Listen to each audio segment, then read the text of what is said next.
G'day folks, my name is Rob. Welcome back to another F1 Fantasy video. Today we are looking at my team selection for the Belgian Grand Prix this coming weekend. So if you're new around here, be sure to drop a like on the video and subscribe to the channel if you haven't done so already. Let's jump straight into my race review of Hungary. 216 points, a small green arrow to just outside the top 8,000 overall. A little bit of a momentum boost. My first score of more than 200 since Monaco.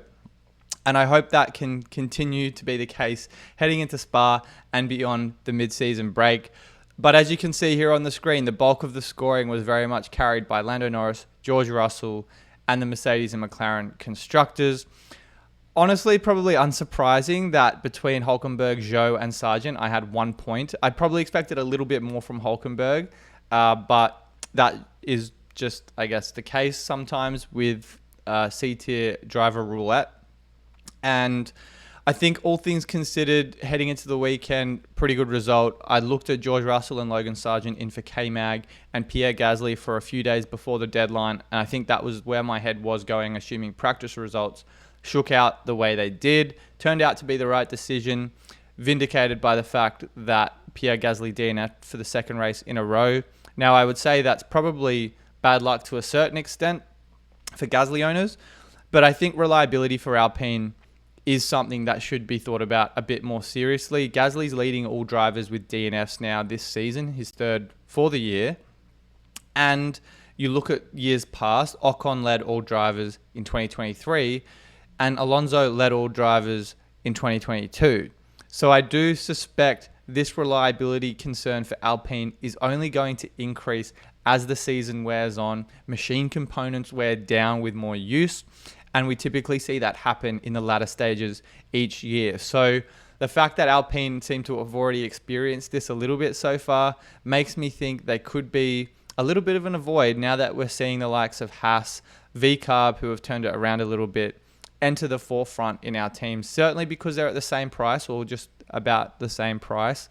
Makes me think that there are better options on the table than Alpine currently, unless of course we see grid penalties, but that even backfired in Silverstone with Gasly. So something to keep in mind, but I do think it's also shown to us the strength and power of running a two premium driver lineup, Lando Norris, George Russell, or Lando Norris, Piastri, or Hamilton, for whatever the combination may be. Certainly at Budapest, where there are a few lower overtakes, typically speaking. Spa, on the other hand, is a much higher overtake track. So I do think we may see some people converge towards 4 premium C-tier drivers like Hulk, Magnussen, Ricciardo Tsunoda, or something like that. Because I don't think you're really seeing any production at all from Zhou, from Logan Sargent. Sargent's gone down in price 9 races in a row. Zhou's gone down 6 in the last 7. They're just not doing anything. Very anonymous, have no impact on the race or in F1 fantasy. So I think you're obviously having to compromise on points and price increases running these Sauber and Williams drivers when you're going for a more top-heavy lineup with the Lando Norrises, Russells, Piastris, etc. So I do think that will be an interesting theme as we get into Spa, because it will be whether you go for C-tier drivers with overtake upside or you just go for another top-heavy team with point-scoring potential and more point-scoring reliability as well. But all in all, a solid weekend, a very small green arrow, and hoping that can continue heading into Belgium. One driver I wanted to cover off in the driver spotlight watch list this week is Oscar Piastri. His first race win of the season in his career, in fact, and his second 40-plus point haul in his last 3 races. So Oscar's got a lot of momentum. McLaren are now clearly the best car on the grid, and the fact that this 1-2 for them and previous podiums for both McLaren drivers has very much affirmed that all McLaren assets are close to must-own territory. Certainly the McLaren constructor is, in my opinion. I'd say Lando is very much there as well with his 2x upside and consistency, generally speaking. And then Oscar, now that he's 23 odd million and approaching the A-tier asset class, probably is one of the best value B-tier drivers at the moment. I think the production we saw from him, the race win, the driver of the day, makes me think this isn't going away anytime soon. And definitely expect that there may only be 3 to 4 to 5 races that that Oscar Piastri stays in the B tier asset class. He's probably, if he has another $1 million increase, he'll be above 24 million. And so I think that only suggests to me that he is more of a priority transfer than, say, the likes of Hamilton and Russell. Certainly Russell, who is a couple million less and still has a bit more room to grow in the B tier. So maybe the approach here could be riding Oscar Piastri into the A tier, then downgrading him to a George Russell. But again, it will very much depend on how teams look in practice week to week. But Oscar himself, looking very good. Value for money wise, almost at one point per million. So for every dollar you spend on this asset, you get 1 point in return in terms of F1 fantasy production. Relatively low ownership. I wouldn't say like ultra differential territory like Perez or George Russell, but I would say under 20% is still upside there to move up in the ranks. And then positions gained, overtakes, typically qualifies and finishes the race in the same position. Overtakes, he's got a great car behind him and he's only going to get better with experience. So I think the overtakes are going to improve as well. But I just think the fact that McLaren have now converted a front row lockout into a 1-2 finish bodes very well for them. In terms of the race itself, Oscar, I don't think, deserved to be put in the situation where he pretty much had his first win eventuate as we saw on Sunday. Now, I think it could certainly have been avoided. I'm not going to spend a whole episode talking about this, but just for my 2 cents on the matter quickly, Oscar, I think, deserved to lead the race. He drove very well in that first stint and realistically, I think, was deserving of holding that position throughout the entire race. I was surprised McLaren didn't pit the lead driver first. Quite frankly, that's what they've typically always done and very much how Oscar's chance at a podium in Silverstone went out the window for pitting him so late. So I was surprised to see him come into the pits second and Lando essentially undercut him. Yes, I know Lando was trying to protect against the undercut from Hamilton, but there was a 5, 6, 7 second buffer there. So didn't think there was really any risk of McLaren losing the position to Hamilton there. But honestly thought, if they pit them, they swap the drivers around, even if Lando was coming out ahead of Oscar once Oscar had pitted, then let them race for the remainder of the race rather than let it get to 3-4 laps before the end of the race, asking Lando to swap position. I don't think he was too pleased about it. Oscar, I think, would have loved to have won it on his own merit, which I think he did in the first half of the race or so, but perhaps not the circumstances to really relish his first victory. So I feel bad for both McLaren drivers. The pit wall is completely at fault for that. Hopefully they can rectify it because it's just been a complete basket case most of this season. So many races that they've thrown out the window because of poor strategy decisions or just general lack of awareness of how to strategically maneuver the drivers between pit stops and race stints. So yes, they're still in the best car, and I think in terms of F1 fantasy, not really a huge cause for concern, but it is a shame to see wins like these overshadowed because of a botched pit strategy on the pit wall. In terms of team selection, as I've already talked about, Piastri and Hamilton similarly priced versus George Russell. Now, I had the George Russell Lando Norris combination, as you saw earlier. I think because of the price disparity between Piastri and Hamilton versus Russell, it enables you upgrades or downgrades in other parts of your team. I think at Budapest, because we only saw 2 C-tier price increases, getting away with running a Sauber and a Williams driver like Logan Sargent probably wasn't the worst thing at all. But I do think when we get to Spa, there'll be more overtakes, more C-tier drivers increasing in price, and you're probably going to have to decide whether or not you want to go for budget increase or points on the table if you go for 4 C tiers, Magnussen, Hülkenberg, Ricciardo, Tsunoda, for example, and Lando Norris, or if you go for a Lando Norris, George Russell, Hülkenberg, Bottas, or you go for 2 Saubers, Logan Sargent, and double McLaren driver pairing. So quite a few decisions on the table, and I think that will very much depend on whether or not you ultimately end up with more budget or more points by the end of the weekend. Now, I got Verstappen as a grid penalty at the bottom here, but I do think it's probably also worth thinking about based on our team structure now that we're on the topic of it. Max has taken grid penalties at Spa for the last 2 seasons because of the opportunity for overtaking much easier than the likes of Austria, than Budapest, for example. And I do think now that he's exceeded, or he will exceed his allocated engine components for his 4th of the year when we get to Spa, that grid penalty seems more likely than ever. I do suspect that even though the Red Bull maybe isn't as strong as it was in years prior, still if he starts P20, has a lot of opportunity for upside for passes. He could easily get 10 positions gained, maybe even more, 15 positions gained, 10 overtakes. And if you're driving from that far back, driver of the day is probably the likelihood for Max. It's the only time he's really won it is when he's coming from the back of the field into the high points finishes. So if that happens, or it looks likely to happen again, I fully expect Max could be the highest scoring driver in Spa. There's probably a little bit of team structure manipulation required to get to that. I only have 2 trades, so I think the likelihood of me going for Max, given how good the McLaren looks right now, is probably quite low. But if you've got 3 trades, you like the upside of Max and running some reliable C-tier drivers, that could really be good for a 1-week punt.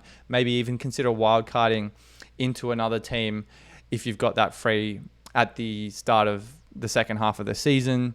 But that's just a few different considerations now that we've got McLaren and Mercedes as very on-meta assets, and Verstappen becoming a huge differential if he looks prime for overtakes in Spa.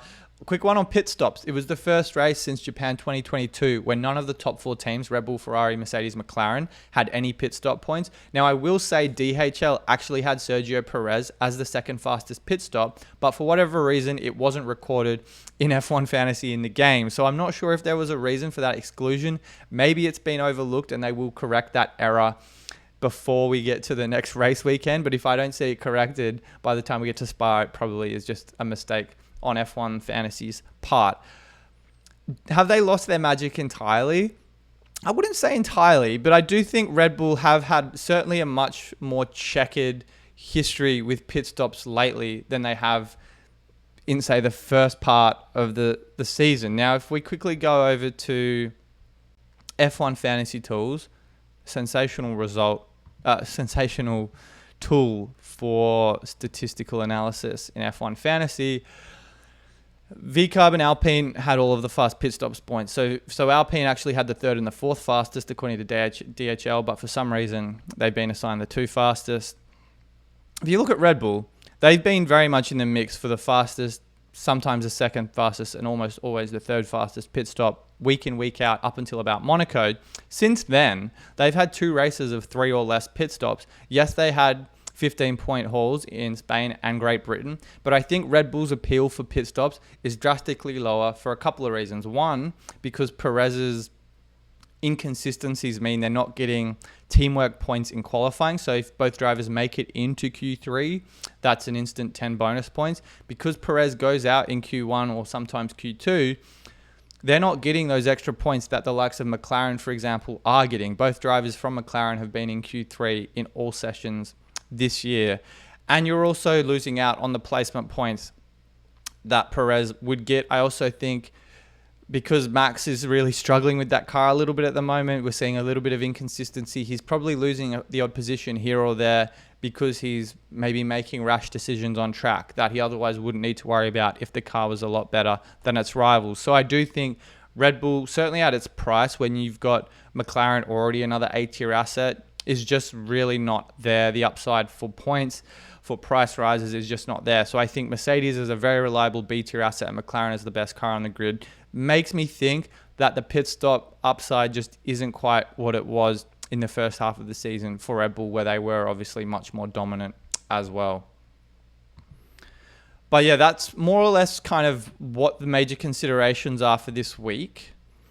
If we quickly look at my team selection, I'll throw down a couple of combinations for us to think about. This could be a rollback in Spa. I may well just make one trade, move out Zhou for Bottas. That could be an option there. The other alternate would be to go for Oscar Piastri in and running Bottas. Now, running 2 Sauber drivers, which are in free fall, and Logan Sargent, which we know just isn't a factor in F1 Fantasy or in F1 generally whatsoever, makes me think I'm probably chasing points more than I'm chasing budget gain if I go for a lineup like this. And I'll probably end up being stuck in this lineup unless I wildcard out of it if these guys keep going down in price and other C-tier drivers keep going up in price. So I think I may well just have to hold station and avoid it, even though I really like it. If you're able to get to a Haas driver instead of Bottas or Sargent or an Albon, I think they're much more appealing assets than running this. And it just means there's a bit more consistency in this lineup than running the 3 lowest performing fantasy assets as of right now. So if I choose not to go for that, I may well end up sticking with Russell just because of his slightly more favorable price. The other option could be, and maybe not for me, but I think at Spa, you could go for a more reliable midfield driver combination. So the K-Mags, Hulkenbergs, Tsunoda, I'd maybe steer clear of Alpine just because of those reliability concerns. So, I mean, you could go for Ocon or Gasly, but I certainly wouldn't be doubling up on them. Or if you're not really that keen, then maybe an Albon or even a Ricciardo, depending on budget requirements. I think that's really good. I'd say a lot of these guys, certainly Magnussen, who's on a streak of 3 increases in a row, is certainly borderline essential if you're running for premium C tiers. I wouldn't say premium C tiers, but for reliable C tier assets. And then the only other option I would be thinking about would be if you've got Max Verstappen on your radar for that possible grid penalty. Again, at the time of recording, there's been no news on it, but the history suggests the last 2 years at Spa where Max has taken a penalty could certainly result in something like that. Again, now I've only got 2 trades, which again, as I said before, lessens the likelihood of me going for Max Verstappen because I would, as I had a few weeks previously, carried a lot of budget into the deadline, which I just don't want to do. So you could go for something kind of similar to what we had with that Lando Norris team, where's K-Mag. Drop in that, you could probably upgrade a Sargent to a Tsunoda, something like that. I also really like that combination. So a couple of different ways we could go this weekend for our teams, but Max to me is still very much a 1 week punt if you're trying to make the most of that grid penalty. I think another thing for me is that if he starts P20, it's very much on for Max Verstappen as a fantasy asset for this weekend. If it's a 10-place grid penalty starting P10, I'm not sure there's quite the same upside there because I can see Max getting into the top 5, but McLaren is so good. Mercedes are much improved. You just don't have as much fodder in that kind of P6 to P10 that you would if you were starting from the very back of the grid where you'd be passing Saubers and Williams, for example. So Max, I think, is a 1 week punt, but it would also mean restructuring your team. You'd already have to have a team set up kind of like this to make it work in 2 or 3 trades, but I'm just not really going to do that for a -10 if the penalty is ultimately taken by Max at Spa. But that's kind of the combinations for me at the moment. Still no Ferrari on the radar. We may well see that change in the second half of the season, but I do think that's a few races away yet. So McLaren and Mercedes, probably the flavor of the month at the moment. Maybe a little bit of Max Verstappen in there if he looks like he's an option for Spa. But I'm going to leave it there for now, guys. As always, appreciate you dropping by. I'll be back with my race week preview and final thoughts later in the week, and I'll see you all very soon.